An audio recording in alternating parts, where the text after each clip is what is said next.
it's my extreme pleasure to be here to ask you guys to put your hands together for the incomparable Whit Hertford and Beatrice Boepple from Nightmare on Elm Street 5, The Dream Child. Hey, all the way in the back, can you hear us? It is such an honor to be here with you guys. I'm such a Nightmare on Elm Street fan. The Dream Child was like the first one I ever had on VHS and owned and watched repeatedly, so this is amazing. You guys have been heroes to me my whole life, and the first thing I want to ask is who were your heroes growing up that inspired you to pursue acting? Who inspired me to act? I think it wasn't somebody that inspired me as much as just life, So acting was a way to escape, and it was a way to be somebody that I wasn't, and that just drew me into it. I was acting since I was a little kid. Awesome. I mean, my parents were actors, and that's why I have a really weird name, is because they decided to name all their kids after places in England with no real tie to England more than any other white people. So they were always very influential because they were actors, and it's kind of in my DNA and blood, I think. But early on, people like Michael J. Fox, Matthew Broderick, those were the ones that I really thought, oh, okay, that seems right. And then as I got older, I still have heroes. I think if you don't, in whatever you want to do passionately, if there's not other people that you're kind of going, wow, that inspires me, you're dead. If you think you're a finished product, you're dead. Oh, totally. That's where narcissism and all that fun stuff comes into play. So I still have heroes. William H. Macy, Philip Seymour Hoffman, on and on and on. There's people that I love watching. And that I love those choices. That's an amazing list. Oh, Michael J. Fox, Matthew Broderick, too. Both up for the lead in Family Ties, if you didn't know. They were both out. Was Matthew Broderick as well? He was the one that I think the network wanted. And fun facts. Yeah, okay. Yeah, it was a tooth and nail fight, I think, at the end. But anyway, Whit, he's my hero. Aww. I looked up to you, Whit, all my life. I feel like you were a baby. I feel like there's so much sarcasm. Never. No. So, like most children born in the 80s, I was obsessed with Nightmare on Elm Street. I think even before I had seen any of the films, like Freddy was just a pop culture icon, like Godzilla or something, So, I was curious, were you guys big Nightmare on Elm Street fans prior to being cast in the film? I wasn't before, no. No? No, I'd seen the first one. I was in college, because I'm older than everybody in this room. But yes, no, I was in college when it came out and, loved it. But no, I can't say I was that, an Elm Street fan after that. I am now. I was too young to really know, and I lived in a religious house, so no, I had no idea. And then when I auditioned for it, I was very excited because, you've seen my face. It's dark, right? It's creepy. And so by nature, I think, and I'm a Scorpio, by nature, the Scorpio claps. Yes. So Scorpio of you. And I just kind of like the macabre and the gothic, like a lot. And so, yeah, I don't know. I did the research because even at 10, my mom was like, we're going to watch all of those films. And I was like, for real? They're all rated R. And I was like, dope. And I was like, can I invite my friends over? And she was like, yeah. So I was like having these horror film fests at 10 with like kids that were religious. And they're like, shh, don't tell my parents. Yeah, it was dope. Yeah, it was dope. Yeah, that's so then I got very educated quickly for the audition, and kudos to my mom. Like anything for the gig, you will be a good actor. So yeah. That is commitment. I like that. Oh, that's crazy because I didn't let my sons watch Elm Street. I have two sons. They're in college. They're both in college right now. One graduates, knock wood, or whatever this is, next month, I hope. Anyway, but no, I didn't let them watch it. I didn't let them watch mine, especially because I didn't want the Greta scene. I'm like, ugh, I can't let them watch that. When they were little, when they got old enough, they won't watch it. I'm like, come on, I'm in the movie, and they're like, I don't want to watch you give birth, so they won't watch it. I mean, that's fair to watch your mom give birth. I know, but That's it's like, fucking you don't gross. see it come No one wants to watch out. that. You don't leave that to science class. I put them back in more than anyway. Never mind. No, you know what I mean? Oh man, I love this. Not the way he came out. Krueger family confessions. So you mentioned the audition process. Do you guys remember what it was like reading, or any stories from auditioning? I have to say, in my acting career, which I did have up until Elm Street. No, seriously, like you never get cast on the spot. Like, it's just not the way it works. You go, you read. If they like you, they call you back with, they narrow it down to maybe 10, then they narrow it down to a few more for the third callback or a screen test, and then you start really going, maybe I'm going to get cast. This was the only time, like, in my life they cast me right there. And I don't know, do I look that much like Freddie? Like, oh my God, yes, you're his mom. Like, I don't know what it was about me that they just cast me right there. I think it was because I sang. You look like a nun. That must be it. And I did a nice. That's a compliment, I think. Okay, I think I've played nuns like forever. I keep playing nuns all the time, so I think it's because I have holy socks. I don't know. But yeah, it was a fun audition, and because while we were sitting there, the director was there, Stephen Hopkins was there. What's his name? One of the producers, Rennie. I was 10. You guys probably know. Thank you. Thank you, agent. I'm trying to think who else was in there was about 3 or 4, and of course the casting director. And so while we're sitting there, we're all trying to decide, is Amanda Krueger alive or is she dead? Like, how do you want me to play her? You want it to be like a ghost? Do you want her to, what do you want? And so we just were goofing around trying different voices and different things. And then I told them, because I've played nuns so many times, I said, I can sing like creepy little Catholic songs in Latin, because I learned them for this play, Once a Catholic. And, anything sort of Latin or nursery rhymes, if you do it slow with eerie background, sounds really creepy and spooky. Yeah. So I was just doing these songs, and tidbit, one of my pieces is in the movie. I didn't get credit for it, but when I watched it, I was like, holy shit, that's my voice. I could hear it. And when one of the hallway scenes, you can hear my voice in the background. Qui cum Patre et Filio. Like, but all eerie and creepy. Yeah. Anyway, so that's the audition. It was great. I had a great time with that one. Wow, that was amazing. I just got chills just now hearing you sing that. Yeah, and again, it's like I'm trying to piece together memories. Yeah. It feels like it's like non-flashbacks. I have to like kind of just piece them together. I remember, the one thing I remember is that the original final line, and I don't know if this is too much like folklore, I don't know if this is on the internet or not, but it was, instead of school's out Krueger, it was fuck you Krueger. And again, my religious mother wouldn't let me say that, so they were like, we really want to cast him, and she's like, okay, but you have to change the line. And so then they rewrote it to school's out Krueger, which is a better line from a writing perspective. So I remember that. I remember they had some drawings, like the set, just some different sketches to give the vibe. But I remember it being fairly a quick process. I want to say I auditioned first time and maybe came back for the callback that afternoon, which is kind of typical. It was either one day of auditions or maybe 2. Yeah. Wow. Yeah. Nailed it. Booked it fast. So you mentioned Stephen Hopkins, of course, go on to have an incredible career, as a lot of people who started Nightmare on Elm Street did. What was his vibe like, directing, what was he like working with actors, or what kind of, vibe does he create on set?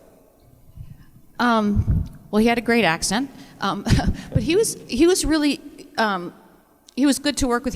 At least from my perspective, he let me do it. Like, he just trusted me and let me run with whatever I went with. I don't think he didn't really give a lot of direction. He set it up, action, and then he was like, I guess just because I nailed it every time, I don't know.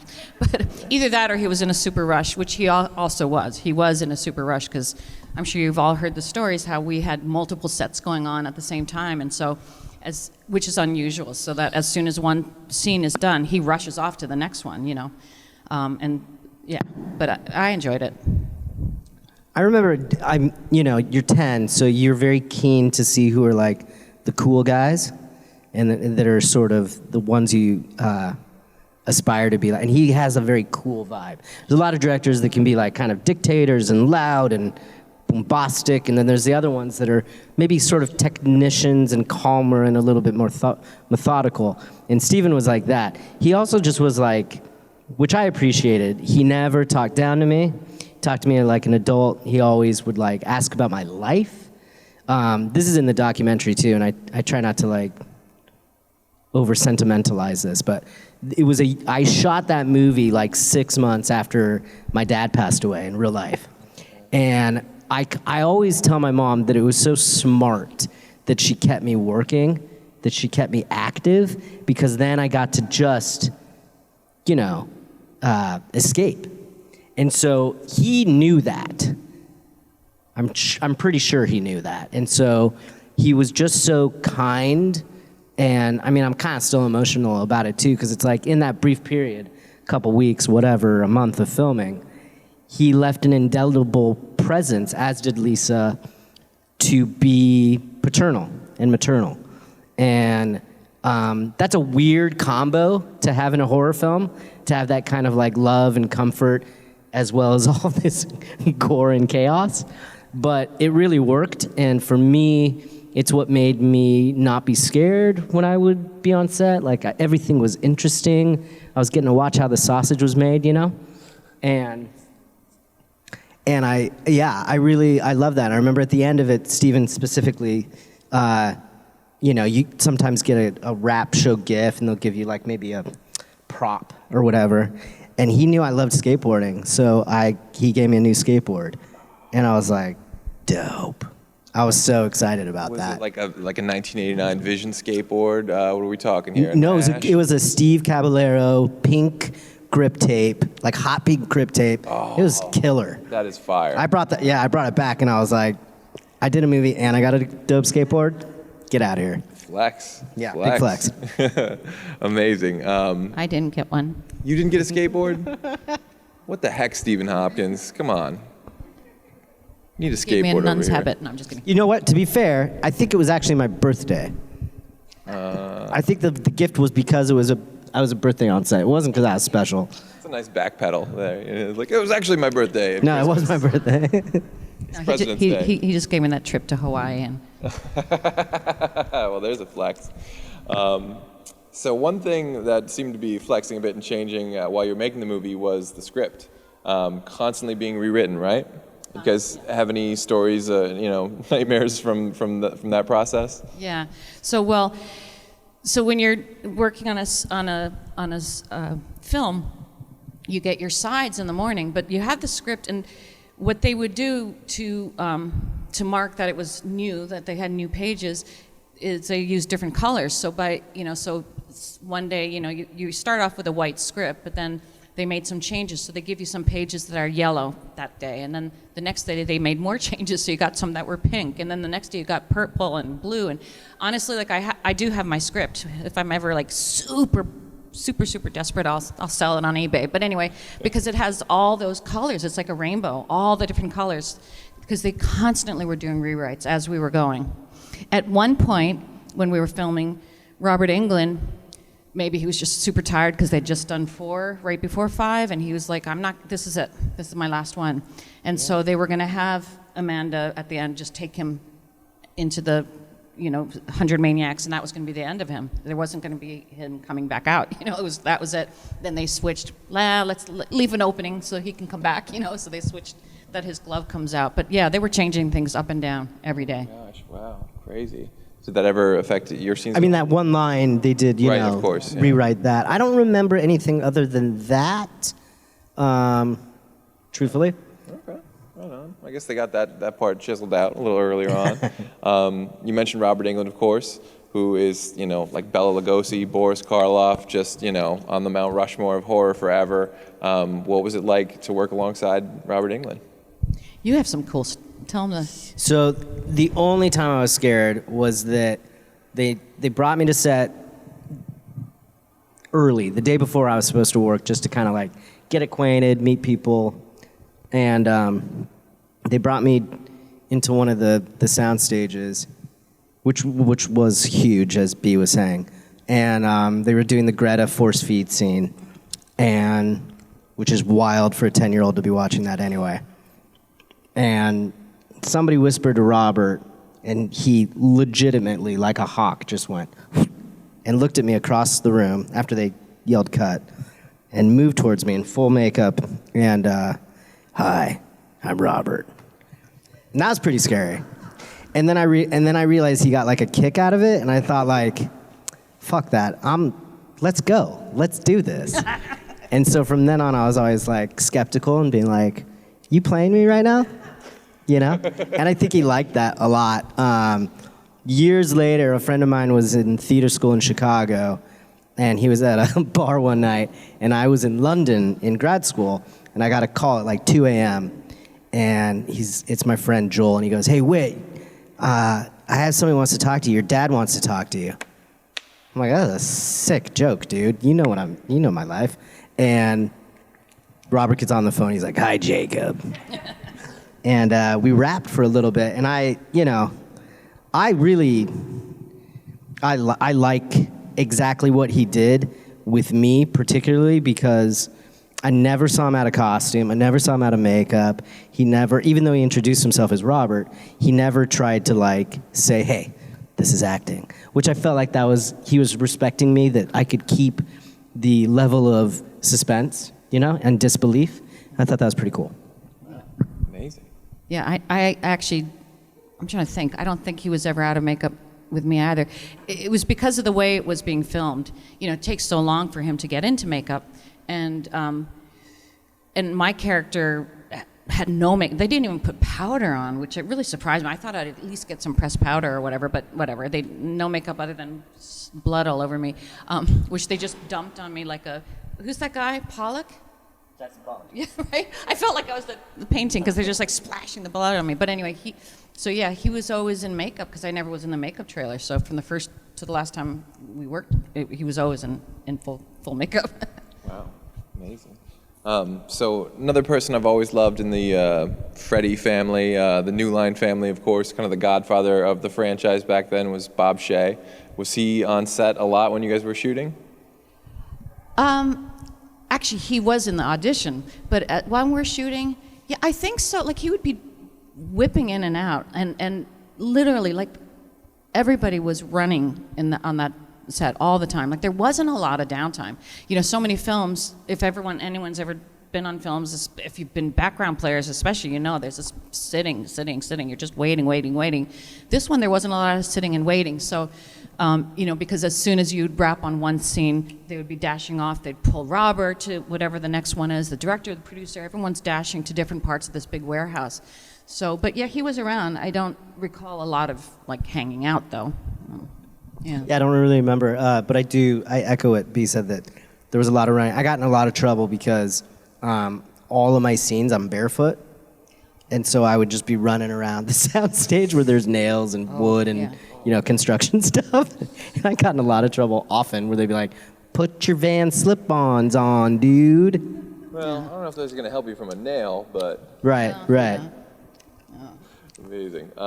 So one of my favorite images in the history of the franchise is the baby carriage from 5. And I was wondering if you guys had any, memories of first seeing it, or, your just, thoughts of it, or any stories. Well, I just remember when I saw it on set, for me, from my generation, it was Rosemary's Baby is what popped into my mind, and yeah, there's something with, I think it's things that represent innocence that aren't is the scariest, at least for me. So, like, dolls and I don't know that clowns are ever supposed to be innocent, but dolls, clowns, little kids with nursery rhymes, like, those are all creepy. Like, there's just something really creepy. So a baby carriage, I mean, they're not, right? They're not supposed to be, but if you put them in a creepy context, they're much scarier. like to me, like a little kid, hi, mama. Mama. No, you know, like that's much creepier than like just a guy attacking you. Just because, you know, if it's a monster, you expect it. But if it's something that's sort of hinting at innocence, and what's more joyful and beautiful than a baby carriage, you know, life. But they made it, you know, all creepy. And no, I thought that was really cool. I absolutely loved the sets, and the props in 5 were just, to me, like phenomenal. Yeah. Yeah, I remember seeing that, but again, whenever they'd be like, "Where's Whit?" I was in the prop closet or the prop room, looking at all the gloves. Crazy stuff. Like they'd be like, "Don't touch that one," you know. And they're different variations of sharpness, and I just loved how everything was made. I really never ever got scared of anything. I always thought it was really weird. And sort of psychologically did a number on me that my character wears a nightgown and underwear through the whole movie, but gets progressively dirtier. So in my trailer, there would always be a progressively dirty pair of underwear with the nightgown, and it just like, it didn't make sense to me that you would put on dirty underwear. And so you can see in the final frame, I fucked up the movie, and I'm sorry. But I'm wearing my regular white underwear, and when Alice lifts me up, it's it does not look right. But like, I don't know. I couldn't psychologically figure it out. Actually, that's the one thing that we probably both have in common, the two of us, with our, well, mine wasn't so much underwear, but, you know, yeah, kind of, because, oh, good, that's just a doll. I was just thinking there was a little boy, so I was. Oh, no, when you were talking about little creepy kids, I was like, you mean like that one? That little one there? Yeah.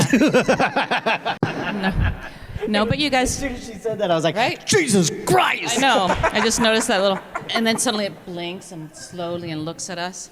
Yeah, see everybody? No, but yeah, that whole thing. My big concern. My big concern going into the filming was. You know, at the time, women, oh, shut up. I shouldn't talk about it. I think I did, actually. I think I did end up talking about it. Just tell the Cliff Notes. The Cliff Notes. I was worried that it was that time of the month. And I was going to be in this white gown, so I was very nervous. Like, oh my God, you know, what if something red? I don't know. Anyway, I was so worried about bleeding through the costume because I was all in white. And it just is ironic and hilarious to me that they just dumped blood all over me anyway, because then what did it matter, right? Who knows if it was real or fake blood? I'm sorry, I know that's a little gross, but... That was a gift. It put you in the right psychological place. That's right, yes. You know, use it. I bled for that role. God. That's right, I sweat exactly. and bled for that role. The things these guys have done to make this classic film, I tell you, amazing, amazing. So, do you have a favorite kill from the movie? For me, absolutely was Mark, the cartoon. Cartoon. I just, watching it was like, whoa, that was just so cool. I loved that whole going into the cartoon thing. That's definitely an awesome kill. Mine, at the end. All right, yeah, I got to give you that. That's a really good one. The evente, the moment, the finale. That's But it's true. not really a kill. Well, it's a destruction, but I don't know, Well, I'm saying a kill. a kill. One I Oh. inflict. Usually, Okay, this is where Whit and I, who we love each other dearly, Whit keeps claiming that he destroyed Freddie. It was Amanda that destroyed Freddie, my dear. Well, it was us together. We had to work as a team. What? Why don't you get it? That's such a Trump move to like claim something and put your name on the building. You know what I mean? Like I was the vessel to do it. This is let's like see. the most Trumpian move you could make. But when he comes flying out, where did Freddie go? Yeah, but I'm there. You're like, what do you? We're together. We worked as a team. I took him back in and threw We're doing us a bit over. right now. We've literally never talked about this. Yeah. No, but I threw us. No, it was us together, dear. We worked together as a team. I couldn't have done it without you, but you couldn't have done it without me. Grandma's annoying. Right. Krueger, you know, Who agrees? Didn't it take both Amanda and the Dream Kid? Dream Kid. Dream Kid. It was teamwork. All right, fine. We're Voltron. We had to do it together. Is that a dated reference? Nobody knew what Voltron was? this is a Krueger family healing session right now. I love this. It takes mom. It's all right. Little boys always want to take all the credit. That's okay. It's a short dear. joke. Yes, dear. Oh, that's right. You killed him. That's right. You did it all by yourself. Actors have no jealousy or egos, I promise you. So, just a try. You're okay. Keep going. Keep going. You're good. You're good. Do you guys remember, any sense of anticipation of release going into the opening of the movie, or seeing early cuts maybe before the movie opened? I actually wanted to ask you, did you? Because somebody had asked me about the screening when it opened. I have a vague memory of going to it, but there's another part of me that's thinking, no, I think I had already moved to India. Do you remember? I went to one that was at a cemetery. Oh, wow. I didn't. Yeah. And I remember when it was done. No, I went to two. There was one at a cemetery, and then there was one, I want to say like on Wilshire, like a theater on Wilshire in Hollywood. Yeah. Yes, I remember that. The reason I remember that is because I remember the opening credits being in that theater, but I do remember very specifically that the one in the cemetery, wherever it was in Hollywood, it might have been. They swung up some doors, and out were a lot of fans, and 99.99999% of horror fans are the best in the world, and then there's a couple that are a little bit on the fringe. And there was one I remember that was like kind of drooling, kind of sweaty, was wearing the sweater, and I was a little scared. Ooh, wow. A little scared. Yikes. Yeah, that does sound creepy. It was him. It was that little boy. Dude, stop. There he is. He's been drooling. Do you have a badge? Does that guy have a badge? Yeah, he's been following you. Okay, copy. He's been drooling for 30 years. So I don't want to hog the mic too much. I do want to give the audience a chance to get in there, guys. As soon as I see hands go up, I'm happy to call it out for audience questions. But I see the room's still a little bit cold. Let's do it. Don't get nervous. Let's go. Ask anything. Let's make this entertaining. While they marinate on a question, one thing that has always been kind of fascinating to me was that this was the last Nightmare on Elm Street movie to be released by media on VHS. And when I was a little kid, I thought media was New Line Cinema. Like I thought you would look at the thing on the tape and you think, okay, that's who made the movie. Right. So was that something that you guys were at all aware of, like the New Line partnership with media, or that dissolving, or things changing there? Or? Yeah. Well, New Line Cinema, I actually did a number of things with New Line Cinema, and I wasn't aware at the time, because Elm Street, after doing Elm Street is when I left my career. I ended up in Taiwan and then India. So I wasn't aware of when the switch happened, and then I, again, wasn't aware of the switch until our residual checks suddenly started coming from Warner Brothers. But that is kind of fun, because I'm like, me and what's the rabbit? Oh my God, I'm so old. Bugs Bunny? Thank you. Whenever I get a residual check, which they're very small, but it's still wonderful, 32 years later, I'm like, oh, we can go out for coffee. But when, it's like, oh, me and Bugs Bunny. It's fun to get a check. Don't you think it's fun from Warner Brothers? Of course. Yeah. Because New Line, anyway, I won't talk about other things. Go ahead. Yeah, I didn't know about any of those changes. I was way too young. But what I did always wonder about, and still wonder about, is I didn't die, and evil still exists, and I'm not retired. So what the fuck? Like Son of Krueger sounds like a pretty good spin-off, and we should be doing that because I still got these same freaky eyeballs. So let's go.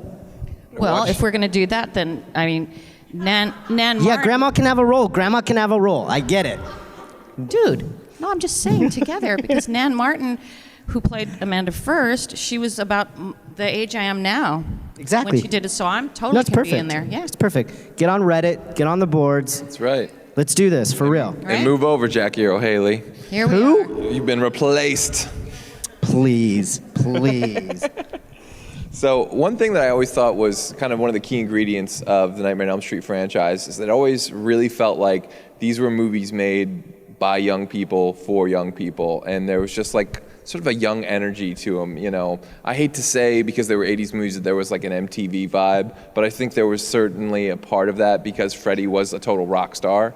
Was that something that you guys were aware of at the time, or something that you look back in hindsight and appreciate, or any thoughts in regards to that? Yeah, I think it is more in hindsight that I see that, like, oh, totally running through. But no, I wasn't aware of it at the time. I took it.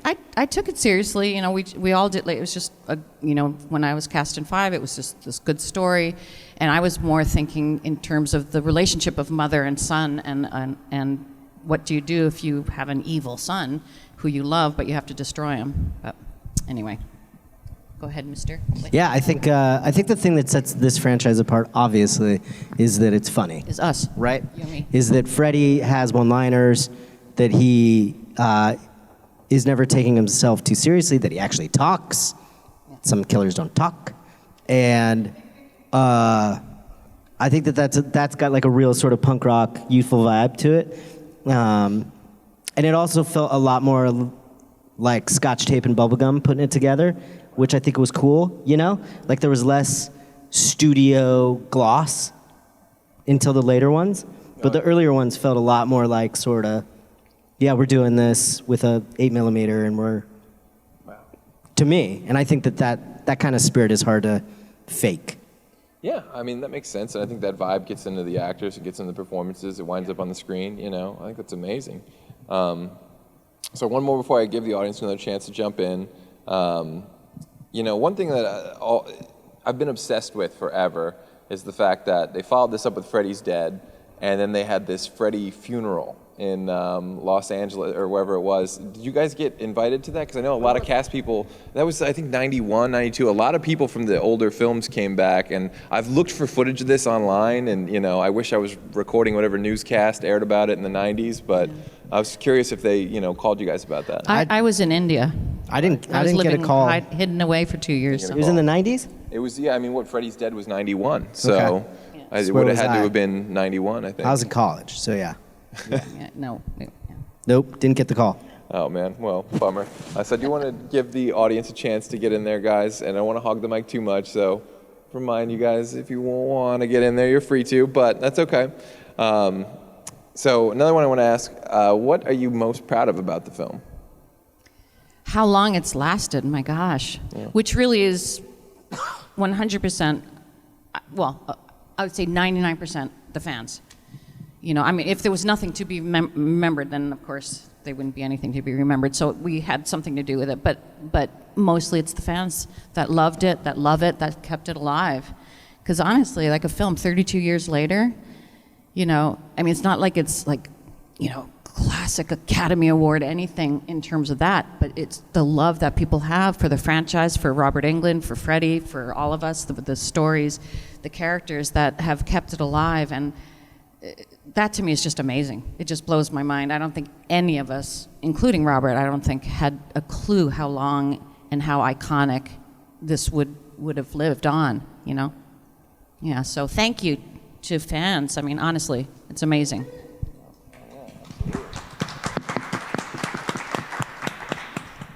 Yeah, I would say same. I think the horror film genre, and you know, we're here at this con, kind of celebrating that specifically, is that there's a code, there's a dialogue and sort of a wink between horror film fans that it's not about just being, you know, gross or scary. There are like, you know, psychological conversations. There's elements about how society is supposed to be portrayed, and that's where the genre kind of has deeper levels. And to be part of that lineage, I guess, in some way. I mean, I didn't do cons for a long time. I just started doing cons like a year ago. And I would get calls all the time, but I was way too pretentious. And I was doing theater, and I thought I was hot shit. When you're in your 30s, you know. Grandma.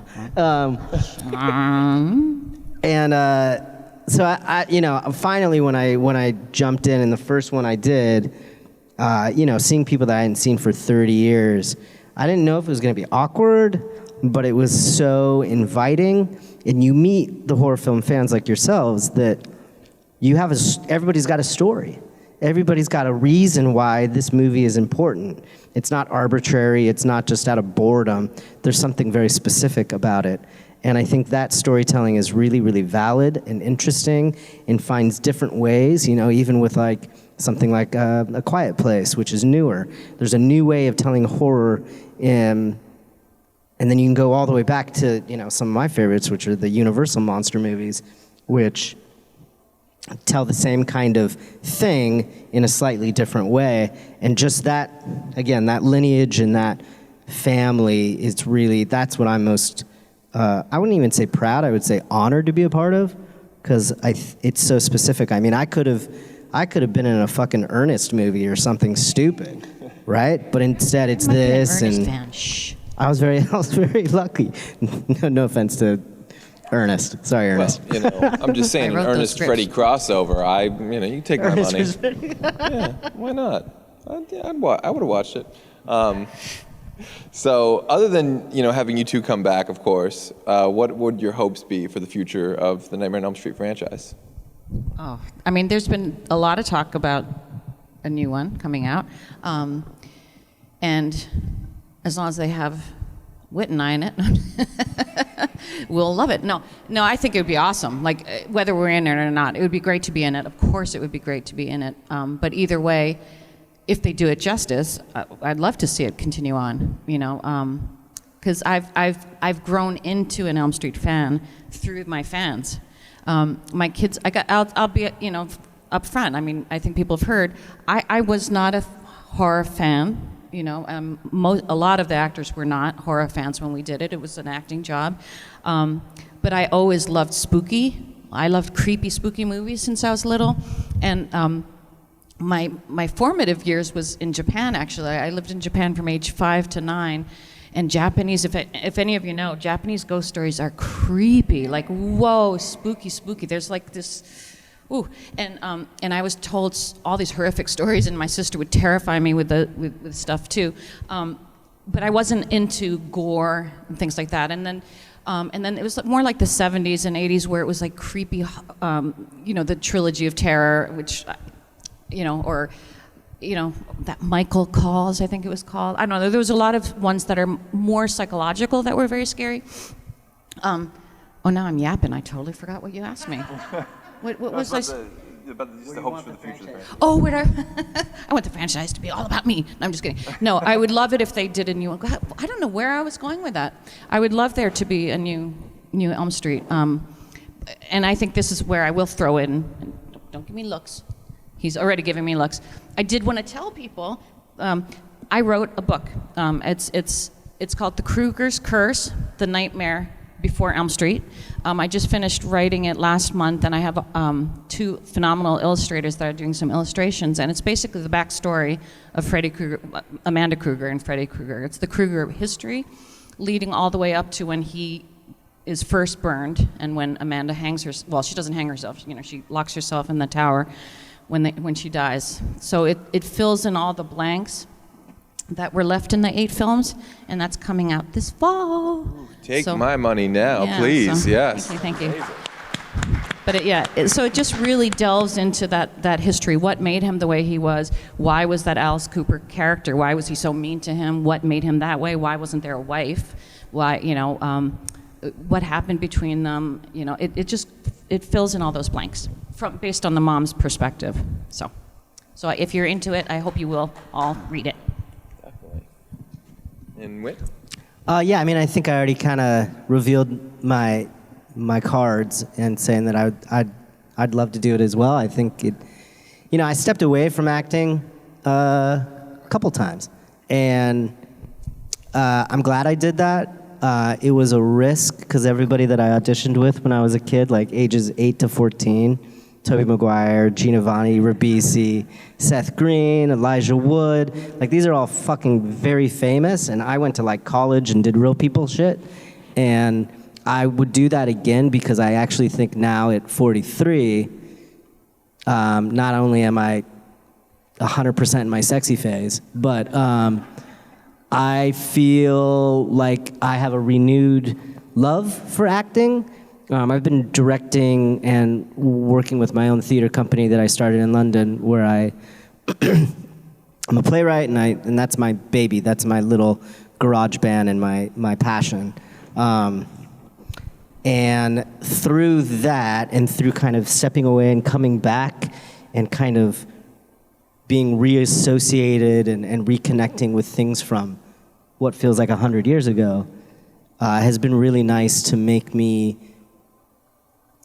fall in love with acting again. And I'm not retired, and I'm good. My mind is sorted. I mean, I'm wild, but you can put me on set, and I think we can tell a really good story. And I just hope somebody with some brains hears that. Yeah, I hope so too. Well, I guess we are just about out of time, so be sure to come by their tables, get some pictures, get some autographs, get some photo ops. I know they have a lot more stories to tell you, and make some noise for these two incomparable, amazing people spending the time.